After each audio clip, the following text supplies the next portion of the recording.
그런 뉴스들을 보게 됩니다.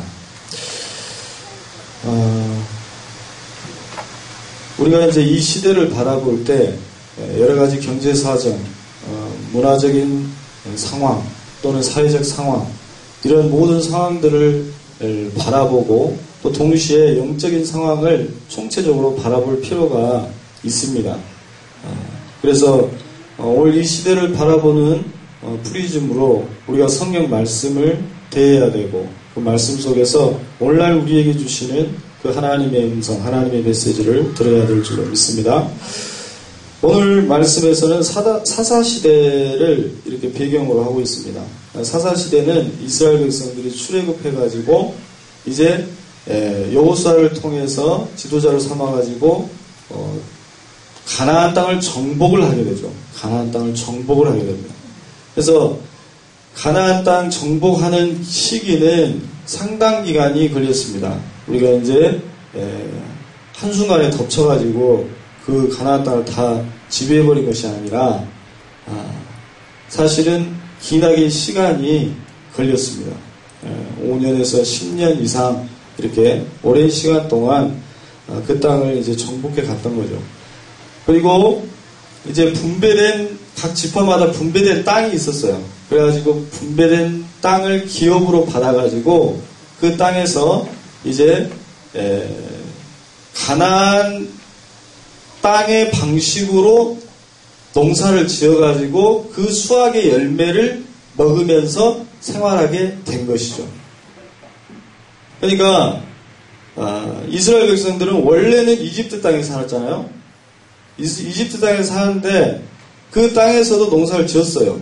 그런데 그 백성들이 출애굽을 함을 통해서 광야 백성이 되었죠. 근데 광야에서 불순종함으로 말미암아서 이제 그 1세대들이 다 죽게 된 거죠. 1세대들이 다 죽고 2세대들, 그 후손들이 가나안 땅에 들어가는데 이 후손들은 농사하는 방법을 알까요, 모를까요? 잘 모른다는 거죠. 그것이 문제였어요. 그래서 가나안 땅에 들어갔는데 소위 농사 기술도 없는 거예요. 농사 기술도 없기 때문에 누구의 농사 기술을 이렇게 가져와서 배워야 되겠습니까? 가나안 주민들의 농사 기법을 가져다가 써야만이 어떻게 보면은 그 가나안 땅이기 때문에 가나안 땅의 가장 좋은 그런 농사 기법이 될 수 있었던 것이죠. 그런데 그것만 하면 좋은데 이제 가나안 주민들이 농사를 지을 때 어떻게 짓겠습니까? 그렇죠. 그들은 신에게 이제 빌기도 하고 기도도 하고 그런 과정이 있는 거죠. 특히나 바알신 또는 아세라신 이러한 신들에게 이제 경배를 함을 통해서 풍년을 이제 소망하면서 그렇게 농사를 지어가는 거죠. 그래서 이스라엘 백성들도 처음에는 하나님을 잘 섬겼어요. 하나님을 잘 섬겼는데 어떻게 합니까? 그 가나안 땅에서 농사를 짓는 과정 속에서 먹고 살아가는 과정 속에서 이제 하나님만 섬겨서는 안 되겠다라고 하는 생각이 들어가게 되는 거죠. 왜냐하면 농사를 짓는 기술도 가나안 사람들이 봤죠. 또 그들에게서 여러 가지 문화들을 배울 수밖에 없는 거죠. 그래서 문화라고 하는 것이 중요합니다. 우리나라가 기독교가 들어올 때 선교사들이 했던 방식이 뭡니까? 문화 선교 방식이었죠. 그래서 이제 병원을 짓고 학교를 짓고 그 다음에 스포츠 이러한 것들 YMCA 이러한 문화를 통해서 선교를 해나갔다라고 하는 거죠. 그런데 문화라고 하는 것은 삶입니다. 삶이잖아요. 우리가 예배 드리는 것은 어떻게 보면은 일주일에 1시간 나와가지고 예배 드리고 집에 돌아가면은 어떤 생활을 합니까? 문화 생활을 하는 거잖아요. 문화 안에 갇혀 있잖아요. 모든 우리의 삶의 90% 이상은 문화적인 삶인 거죠. 사회적 삶이고 문화적 삶이라는 거죠. 그런데 이 문화 정책이 상당히 무서운 거예요. 당시에 페르시아가 이스라엘 정복했을 때도 그렇고 마찬가지고 역사적으로 우리가 그 역사적 기록들을 보면은 문화 정책에 의해서 대부분 넘어갑니다. 의식이 넘어가 버리고 사상이 넘어가 버리고 삶 전체가 이제 노예화 돼버리는 것이죠. 그래서 이 문화라고 하는 게 굉장히 중요해요. 그래서 우리 고백교회가 이제 앞으로 추구해야 될 방향성도 그 가운데 하나도 제가 3대 실천사항 가운데 이 문화에 대해서 이야기해요. 문화.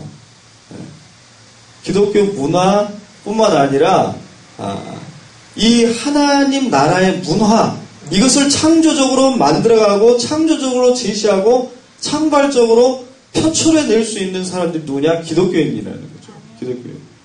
그렇기 때문에 여러분들이 가지고 있는 달란트, 아주 작은 것이라고 할지라도 그것을 하나님 앞에 드려졌을 때 하나님께서는 그것을 하나님 나라를 위해서, 생명사역을 위해서, 복음사역을 위해서 가장 소중하게 사용하실 줄 믿습니다.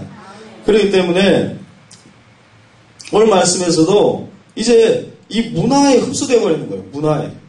가나안 문화에 흡수되어 버려요. 그래서 이 이스라엘 백성들이 하나님을 섬기긴 섬겼어요.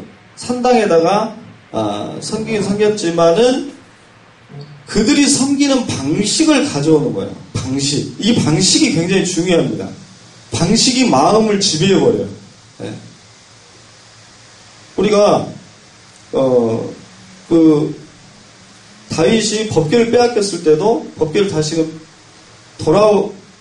다시금 이제 다윗성으로 가져올 때도 제사장들이 어깨에다 메고 이동해야 되는 히브리 문화, 하나님께서 주신 그 문화, 그것을 잊어버리고 블레셋이 이동하는 방식, 수레에다가 법궤를 담아가지고 이동하는 방식으로 하다가 우사가 충동질을 해가지고 그것을 만지는 바람에 죽게 되는 사건이 일어나잖아요. 문화라고 하는 게 이렇게 무서운 거죠. 네. 언제 모르게 우리의 몸속에 스며들어 버리기 때문에 그렇다라고 하는 것입니다. 그렇기 때문에 이 이스라엘 백성들이 이제 그 문화를 따르게 되고 그 신들을 가져와서 함께 섬기게 되었다라고 합니다. 그렇게 살다가 이방 나라에 침입을 받게 됩니다. 그러니까 문화적으로 이렇게 잠입되게 되다 보면 이제 정신이 소멸돼요. 정신이 기울어져요. 정신이 기울어지면 이제 그때 무력으로 때리면은 그대로 망하는 겁니다. 일본이 우리나라를 침략하는 방식이잖아요. 지배하는 방식. 그래서 이웃나라의 노예가 되어서 지배를 받게 되는 거죠. 그래도 이스라엘 백성들의 특징이 하나 있다고 한다면 뭐냐면 절대로 노예로 살지는 않겠다는 그런 근성이 있어요. 그러니까 약간의 저항정신이죠. 저항정신. 그러니까 문화적으로 지배를 받고 정신적으로 지배를 받았지만은 그 끄트머리에서 그 땅바닥에서 떨어졌을 때 누구를 찾냐? 하나님을 찾는다는 거죠. 노예화되지는 않겠다는 거예요. 노예화되지는 않겠다. 그런 어떤 신앙의 뿌리가 있어요. 뿌리가. 그 뿌리가. 그래서 오늘 말씀에서도 보면은 하나님께 간구했다라고 이전 말씀에 돼 있어요. 하나님께 부르짖었다. 하나님께 부르짖었다. 이 고통에서 벗어나게 해주시옵소서 부르짖습니다. 하나님을 찾습니다. 그래서 하나님께서 그 기도를 들으시고 12지파 가운데 한 사람을 택해서 사사를 세우시는 거죠. 사사는 이 저지 재판하는 사람 또는 영적 리더 뭐 이 정도로 볼 수가 있습니다. 왕은 아니죠. 그래서 그 사람을 통해서 이스라엘을 구원해 주시죠. 그런데 사이클이 있어요. 사이클이. 이 이스라엘 백성들이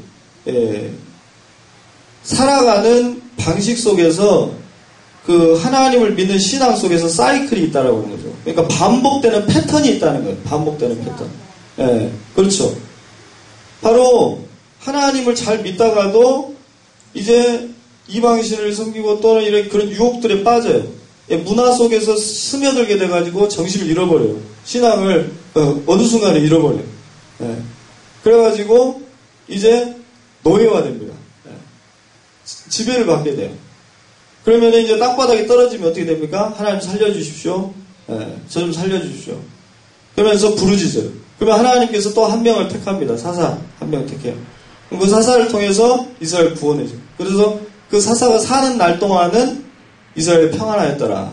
그렇게 말씀해요. 그런데 또 시간이 지나면 어떻게 되면 망각하게 돼요. 망각하게 돼요. 그래가지고 하나님의 은혜를 망각하고 잊어버리고 다시금 생각하지 않고 이제 이방 문화에 다시금 또 돌아가요. 네. 다시금 돌아가요. 그게 계속해서 반복되는 게 사사시대의 모습입니다. 그래서 사사시대를 보게 되면 국가의 기틀이 마련되지 않았기 때문에 기본적으로는 정예화된 군대가 없어요. 정예화된 군대가. 다윗 시대만 해도 정예화된 군대가 있었습니다. 근데 정예화된 군대가 없기 때문에 가장 취약한 게 뭐냐면 군사력이에요. 바로 군사력으로 때려버리면은 바로 넘어갑니다. 바로 넘어가요. 그래서 이방 나라 공격이 또 심했어요.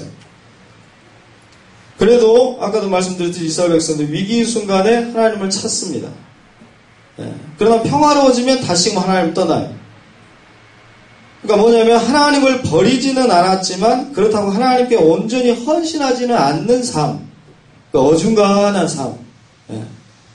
그러다가 이제 뭔가 발등에 불 떨어지면은 숙제 안 하는 사람이 막 방학 끝나기 하루 전에 막 엄청나게 막 숙제하느라고 막 날짜도 다 일기 날짜 다 틀려버리고 이런 식이에요. 그러다가 하나님께 막 강구해가지고 겨우겨우 선생님한테 매는 피하는.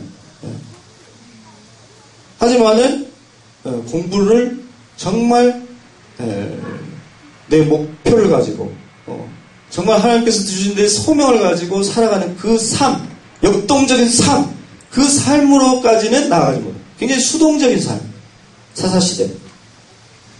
오늘 말씀에서는 기드온이라고 하는 사사가 등장하게 되는데 이 시대에 이스라엘 민족을 괴롭혔던 민족은 미디안이었어요. 미디안은 군사력이 그렇게 뛰어난 민족이 아니었어요. 군사력 뛰어난 민족은 블레셋. 블레셋이라든지 이런 민족은 굉장히 철병거를 갖고 있고 또 거인족들이 살고 있었고 엄청난 군사력이 장난이 아니었어요. 근데 미디안 족속들은 가진 것이 뭐였냐면 낙타들을 많이 썼어요. 거기 미디안 사막이 있거든요. 그래서 낙타 부대가 있어요. 낙타 부대. 그 낙타 부대를 타고 이제 이스라엘의 추수기가 오면은 이제 밀을 추수할 때가 오잖아요. 밀을 추수할 때가 오면 낙타를 타고 엄청나게 많은 메뚜기 떼와 같은 낙타들이 와가지고 그 밀을 다 쓸어가 버려요. 싹 쓸어가 버려요.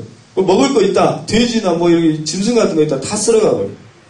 한번 쓸고 나면 이제 아예 없어요. 그런 식으로 미디안 사람들이 이제 이스라엘 백성들을 괴롭혔어요.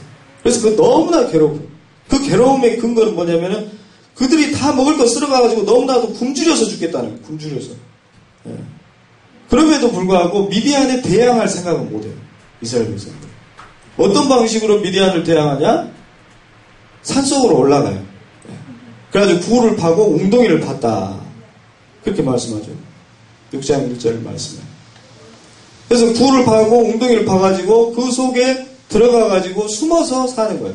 숨어서. 오늘 기드온도 뭐 하고 있었습니까? 숨어서 타작하고 있잖아요. 타작.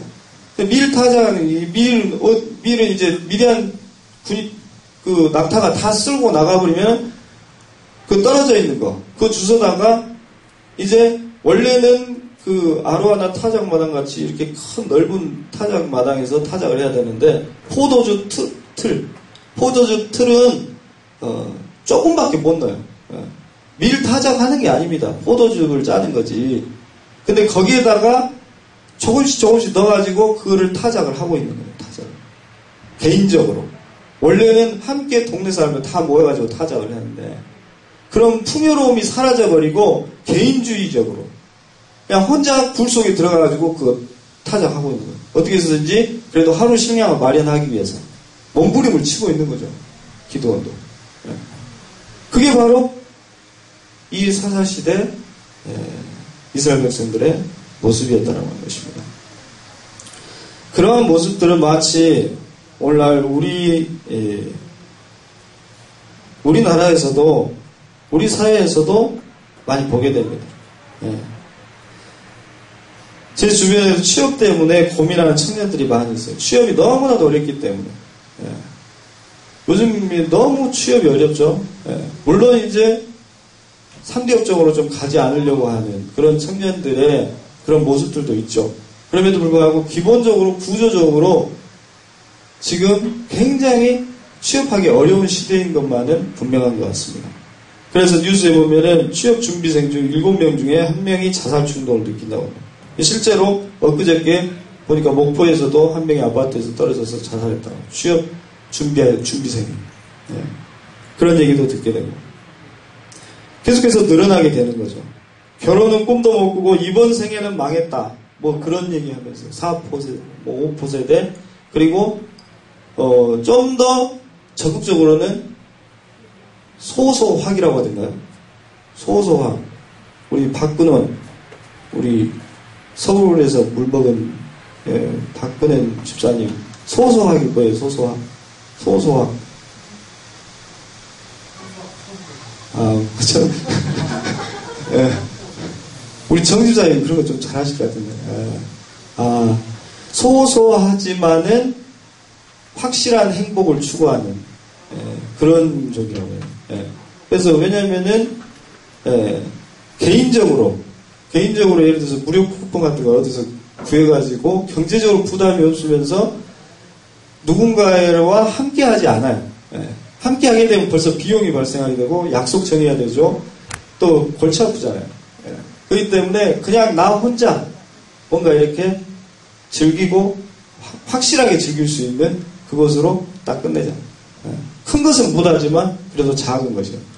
미스터 가서 그 삼각김밥 하나를 먹더라도 혼자서 이렇게 딱 맛있게 먹고, 딱 컵라면 딱 해가지고 딱 먹고 그냥 입 닫고 딱 집에 가고, 그런 적들이 많다고 그래요.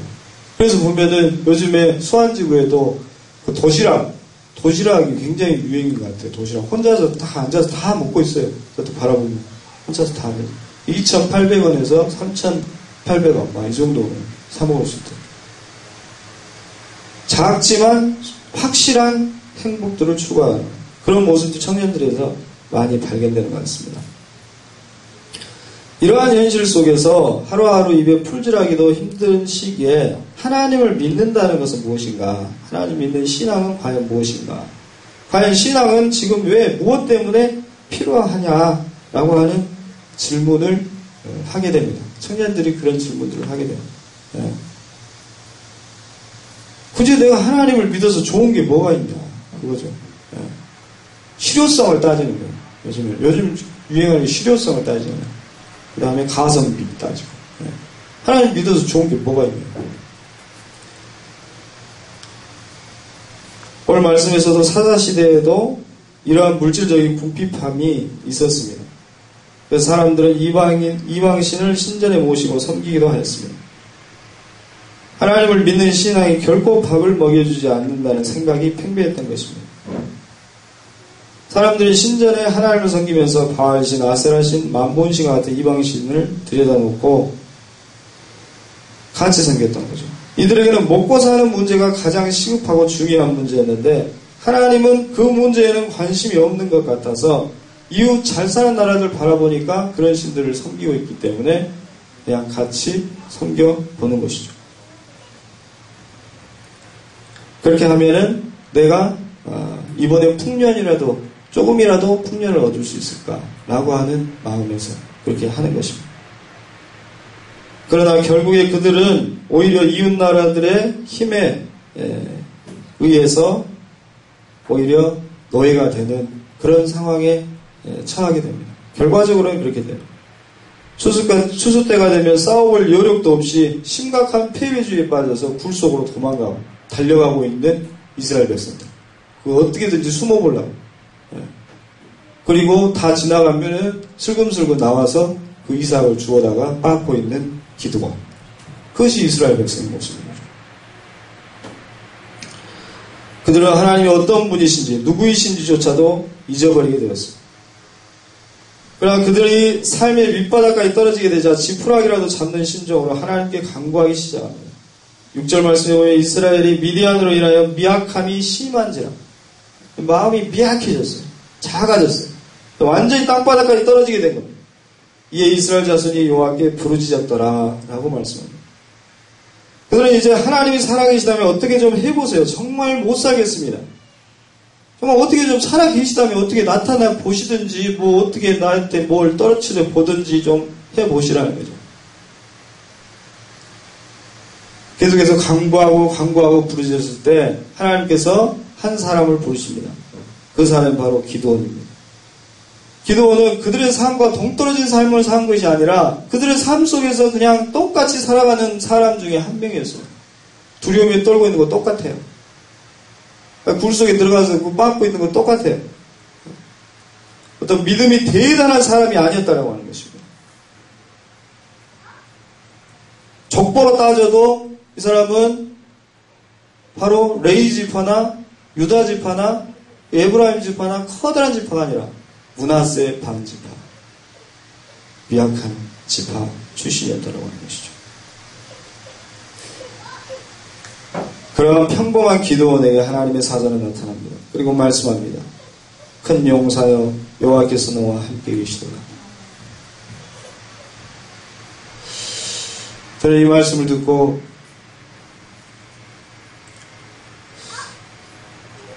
과연 이 말씀을 어떻게 받아들여야 되는가? 오늘 우리에게 이 말씀을 주신다라고 했을 때 우리는 과연 이 말씀을 어떻게 받아들이고 있는가?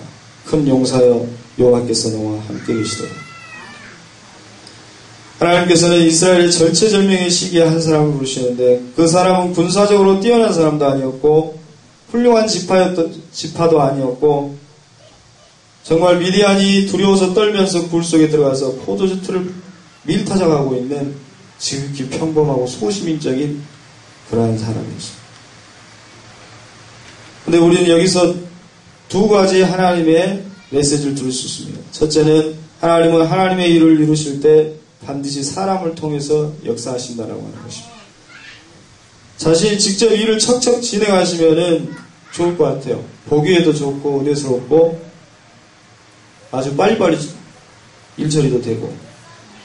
그런데 굳이 사람을 세우십니다. 그 지리한 작업을 하시는 거죠. 사람을 부르시고 사람을 세우시고 사람을 모으시고 그것을 통해서 하나님의 역사를 굳이 이루어 가시려고 하시는 것입니다. 그 이유는 하나님은 인간의 믿음을 통해서 자신을 나타내시기를 기뻐하시기 때문입니다. 우리의 작은 믿음이라고 할지라도 그 하나님을 신뢰하는 근원적 믿음이 있다고 한다면 그 믿음을 하나님께서 기뻐하시며 그 믿음을 통해서 하나님의 놀라운 역사를 이루어 가시기를 소망하고 계시다는 겁니다.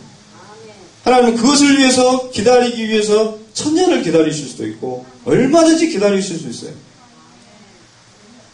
그 한 사람을 선택하시고 부르시기 위해서 하나님은 기다리시고 연단하시고 인내하심을 통해서 사람을 통해서 하나님의 역사를 이루어 가시는 것입니다.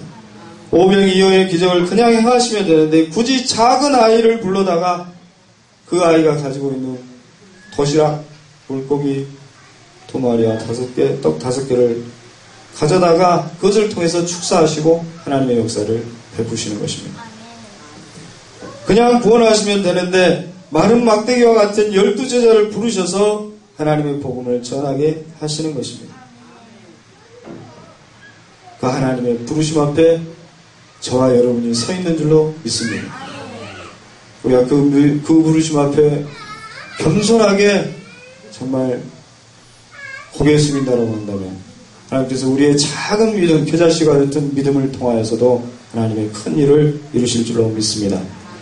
둘째는 그 선택하신다는 사람이 항상 부족하고 연약한 사람이었다라고 하는 사실입니다. 기드온은 첫째로 겁이 많은 사람이었습니다. 미디안을 피해서 굴 속으로 타작하는 것도 그렇지만 하나님의 부르심을 받고서도 27절 말씀에 보면은 아세라와 바알 신상을 타파하고 그것을 깨부수는 일을 할 때에도 낮에 하지 않아요. 낮에. 27절에 보면은 사람들이 두려워서 낮에 감히 행하지 못하고 밤에 행했다. 사람들이 두려워가지고. 그 정도로 겁이 많은 사람이에요. 그리고 이 기드온은 정말 우스꽝스럽게도 계속해서 하나님 앞에 징표를 요구해요. 부르시는 그때도 징표를 좀 보여주십시오. 하니까 바위에다가 그 부스라기 해가지고 고기를 거기에서 불을 살라가지고 하나님께서 흠양하시는 그런 기적을 보이시죠. 바위에서 불이 나게 해가지고. 그리고 또 양털을 가져다가 이 양털에 이슬이 촉촉이 적히고 그 다음에 땅에는 전혀 이슬이 없게끔 해달라고. 그래서 그렇게 해주니까 한 번만 다시 징표를 보여달라고.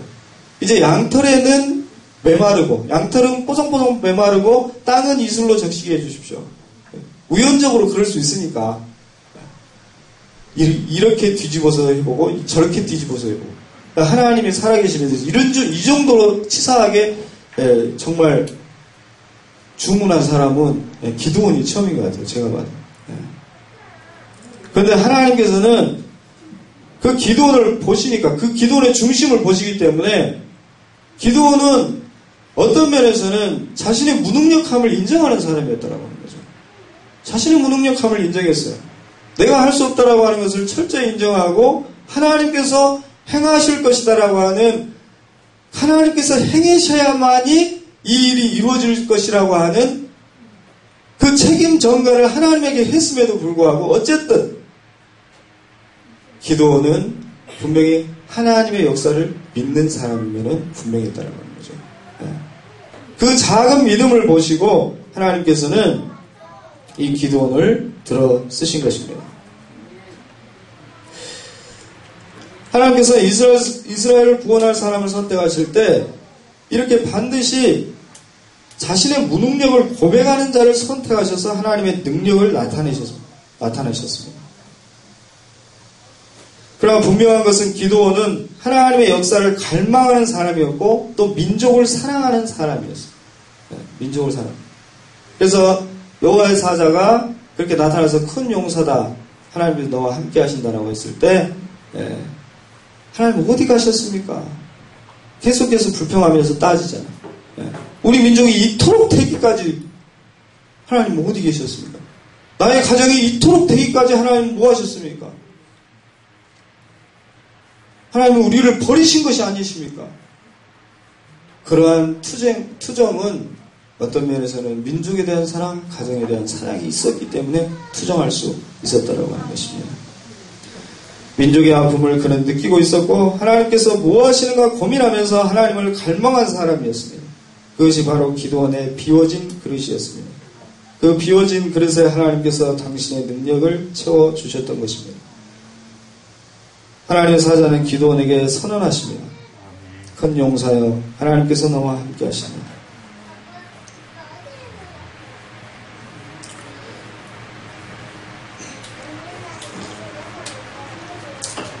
참 어떻게 보면 어이가 없는 말씀이기도 한 것 같습니다. 그 엄청난 현실 앞에서 기드온을 큰 용사라고 부르신다라고 합니다. 그리고 내가 너와 함께하고 있다라고 하는 그 말씀이 어느 정도까지 믿어졌을까요? 사람들을 피해서 동굴 속에 들어가 포도주 틀로 밀타작하고 있는 초라한 모습으로 앉아있는 자신에게 큰 용사라고 부르는 것이 그것이 어떤 은혜가 있었을까요? 더욱더 어이가 없는 것은 이런 상황에서도 하나님이 나와 함께 계신다라고 말씀하고 있었기 때문에 지금 이스라엘은 망해져가고 있고 자신은 희망도 없이 굴 속에 숨어서 겨우 먹을 것을 빻고 있는데 하나님께서 나와 함께 하신다라고 하는 그 말씀. 저도 간혹 하나님이 어이없을 때가 있습니다. 최악의 상황인데 더 최악으로 만드셔요. 그렇게 몰아가시는 경우에 하나님이 참 너무하신다. 그러면서도 하나님 말씀 피면은 너와 함께 한다고 말씀하고 있으니까 어이가 없을 때가 있습니다. 기드온은 이와 같이 매우 참다한 심정으로 여호와의 사자에게 두 가지로 반문합니다. 첫째는 오 나의 주여 여호와께서 우리와 함께 계시면 어찌하여 이 모든 일이 일어났나이까. 하나님께서 함께 하시는데 내 꼴이 왜 이 모양이냐는 것입니다. 함께 하신다면 뭔가 다른 사람들이 보기에도 잘 되는 게 있어야 되는데 왜 이러냐고 묻고 있는 것입니다. 사실 우리는 우리의 겉모양을 신경 쓰지만 하나님은 별로 신경 쓰지 않으시는 것 같습니다. 내 환경이 어떻고 내 상황이 열악하고 내 앞길이 보이지 않고 막막하고 이러한 것을 우리는 생명처럼 소중하게 생각하지만은 하나님은 그렇게까지 신경을 안 쓰시는 것 같아요. 오로지 하나님은 말씀합니다. 내가 너와 함께하고 있다라고 말씀합니다. 이 말씀의 의미는 주님이 모든 상황에서 구체적으로 너를 인도하고 계신다라고 하는 말씀입니다. 너와 상관없이 내가 함께하는 것이 아니라 너의 삶의 구체적인 상황 속에서 일거수일투족 너의 머리카락 세는 것까지 함께하고 계시다라고 말씀하고 있는 것이다. 너의 모든 상황을 일거수일투족 다 알고 있고 너의 삶 전체가 하나님의 손 안에 있다라는 말씀이라는 것입니다. 중요한 것은 우리가 그 하나님의 함께하심과 인도하심을 믿을 때 내가 가는 이 모든 길의 여정이 하나님의 손 안에 있다라고 하는 것을 믿고 신뢰할 때 그때 하나님께서 그 환경과 상황과 미래에 대한 모든 두려움으로부터 우리를 해방시켜 주실 줄로 믿습니다. 두 번째로 하나님 그 이적은 다 어디 갔습니까? 우리 조상들에게 했던 홍해를 가르고 반석이 터져나오고 밤에는 불기둥과 낮에는 구름기둥으로 우리를 지켜주셨던 그 하늘에서 만나가 떨어지게 하는 그 놀라운 기적은 다 어디 갔습니까? 이때 여호와의 사자가 14절에 보면은 여호와의 사자가 나타나는 것이 아니라 하나님이 직접 나타나십니다. 처음에는 하나님의 사자, 여호와의 사자가 나타나는데 14절에는 여호와께서 그를 향하여 이르시되 말씀합니다. 그러니까 이제 사자, 즉 전달자를 통해서 말씀하시는 것이 아니라 직접 기도원에게 말씀하시는 거죠. 하나님이 나타나셔서 하나님께서 기도원에게 말씀하시되 너는 가서 이 너의 힘으로 이스라엘을 미디안의 손에서 구원하라. 내가 너를 보낸 것이 아니냐. 더욱 황당한 말씀을 주시는 것입니다. 너는 지금 내가 이 예전에 행했던 그러한 기적들을 의존하지 말고 그것을 바라보지 말고 너의 힘으로 내 손으로 이스라엘을 구원하라. 너가 행해서 너의 발걸음으로 가서 이스라엘을 구원하라 라고 말씀하고 있는 것입니다. 여기서 우리는 중요한 사실을 발견합니다. 하나님은 철저히 나라고 하는 한 인간을 사용하시기를 원하신다는 거죠. 그것이 하나님의 정말 철저한 방식이라는 것입니다. 저는 여전히 그것을 잘 모르고 있는 것 같아요. 그런데 분명한 것은 하나님께서는 철저히 나라고 하는 한 인간, 그 인간이 어떤 모습이든지 간에 그건 상관하지 아니하고 무엇이 있든지 없든지 나의 소유나 나의 어떤 가지고 있는 이력이나 스펙이나 이런 것들이 중요한 것이 아니라 나라고 하는 존재 그 자체, 기도원이라고 하는 그 사람 그 자체, 그 사람을 받으시고 그 사람을 통해서 하나님께서는 하나님의 역사를 이루어가시기를 원하신다라는 것입니다. 내 삶의 자리에서 나는 큰 용사라고 믿고 하나님께서 함께 하신다라고 하는 것을 믿고 도전하며 하나님의 말씀대로 행하는 자를 통해서 하나님께서는 그 역사를 이루어가신 줄로 믿습니다. 기도는 부름을 받고 군대를 모았습니다. 32,000명이 모였습니다. 두려워하는 자는 가도 좋다고 하니까 22,000명이 떠났습니다. 그리고 10,000명이 남아있었는데 10,000명 가운데서도 저 호숫가에 가서 물 먹자 해가지고 물 먹는데 병기를 옆에다 두고 엎드려가지고 두 손을 양손에 짚고 혀로 물을 핥아먹는 자, 그 자들은 다 탈락이에요. 그리고 오로지 한 손에 병기를 들고 한 손으로 물을 떠가지고 입에다가 입을 적시는 자, 그것이 어떤 의미인지에 대해서 신학자들이 많은 해석들이 있지만 그 해석은 저는 중요하지 않다고 생각합니다. 어찌됐건 하나님께서 적은 무리를 선택했다. 그것은 확실하잖아요. 많은 수를 선택한 것이 아니라 적은 무리를 선택했다. 그것은 분명합니다. 그것은 바로 사람의 생각과 하나님의 생각이 다르다는 것을 말씀하고 있습니다. 우리는 하나님이 역사하신다 라고 하면은 엄청나게 많은 교인들이 함께 막 예배드리고 그것이 하나님의 역사라고 생각하잖아요. 그것이 하나님이 역사하신다고 생각하고 하나님의 일을 하기에도 훨씬 더 그것이 강력한 힘을 낼 것이라고 생각하죠. 큰 재정을 가지고 있고 많은 사람들이 함께 모여서 하나님의 일을 하면 얼마나 힘있겠냐라고 많은 사람들이 얘기하잖아요. 근데 하나님은 오히려 그러한 방식이 아니라 두려워한 자는 가고 이렇게 하는 사람은 가고 상관없다.